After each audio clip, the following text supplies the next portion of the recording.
நிச்சயமா வந்து பார்த்தீங்க அப்படின்னா வந்து சீதா அண்ட் மீனா இவங்க 2 பேரும் இந்த முதல்ல இந்த ரெஜிஸ்டர் மேரேஜ் பண்ணதுலேயே நமக்கு விருப்பம் இல்லை அப்படின்னு வச்சுட்டாங்க கூட. அந்த அருணுடைய ரெஜிஸ்டர் மேரேஜ் வந்து மீனாவுடைய தலைமையில் நடந்துச்சு வேறு, அதுலேயே நமக்கு கொஞ்சம் விருப்பம் இல்லை தான். ஆனால் அதுக்கு பிறகு முத்துவே மனமாறி இறங்கி வந்த பொழுது அவருடைய கோபத்தை காரணமாக வச்சு மீனா அது அவர்கிட்ட சொல்லாமல் இருந்தாங்க. தன்னுடைய அம்மா கிட்டேயும் சொல்லலை, சத்யா கிட்டேயும் சொல்லலை.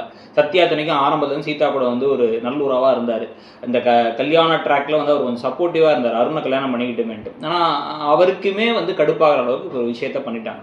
இதில் அருண் அண்ட் அருணுடைய அம்மாவுடைய நடவடிக்கைகள் ரொம்பவே எரிச்சல் தர விஷயமா தான் இருக்குது. அருண் வந்து எதையுமே புரிஞ்சுக்காமல் எனக்கு எல்லாரும் வராங்க அப்படின்னு சொல்லிட்டு சுயநலமாக இருக்கிறது ஒரு பக்கம்னா, இன்னொரு பக்கம் வந்து பார்த்தீங்க அப்படின்னா வந்து அருணோட அம்மா எல்லாத்தையும் கேஷுவலாக எடுத்துக்கிறாங்க. அவ்வளோதான், கல்யாணம் முடிஞ்சிருச்சு, இதுக்கப்புறம் என்ன பண்ண முடியாது, சீதா எங்கள் வீட்டு தான் வந்து அவனை என் புள்ள ஆசைப்பட்டது கிடச்சிருச்சு, அது போதும் எனக்கு அப்படின்னு விளைவிக்க ஆரம்பிக்கிறாங்க.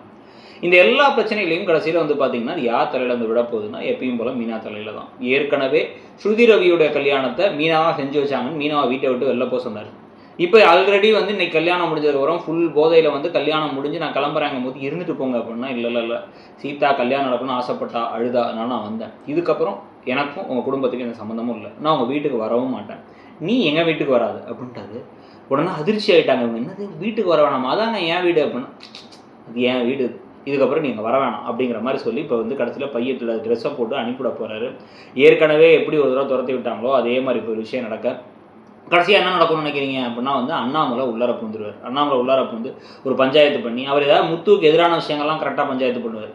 அதனால் வந்து அவர் வந்து அதெல்லாம் இல்லை, மீனா உள்ளே வரட்டும், சொன்னால் கேட்க மாட்டியாடா அப்படின்னு வந்து மீனா அவங்க உள்ளார வர வைக்க வந்ததுக்கப்புறம் வந்து இவர் கடுப்போடையே இருக்குது. அப்புறம் அவரோட மனசை மாற்றவங்க ட்ரை பண்ண அதுக்கு ஒரு வாரம் ட்ராக்கை ஓட்டி அப்புறமா அவன் சரியாகிற ட்ராக்கை வச்சதுக்கப்புறம் தான் அடுத்து வேறு ஏதாவது கதைக்குள்ளே போவாங்க.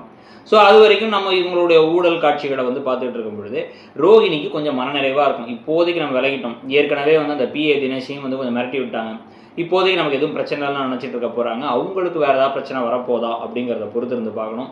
நீங்கள் என்ன நினைக்கிறீங்க, இந்த கதையில் அடுத்து என்ன விஷயம் நடந்தால் பெட்டராக இருக்கும்னு நினைக்கிறீங்க? ஏன்னா வந்து அப்பப்போ இன்ட்ரெஸ்டிங்கான ட்ராக் வருது, அப்புறம் கொஞ்சம் லோ ஆகிடும். எல்லா சீரியலும் மெகா சீரியல் தான் அப்படி தானே.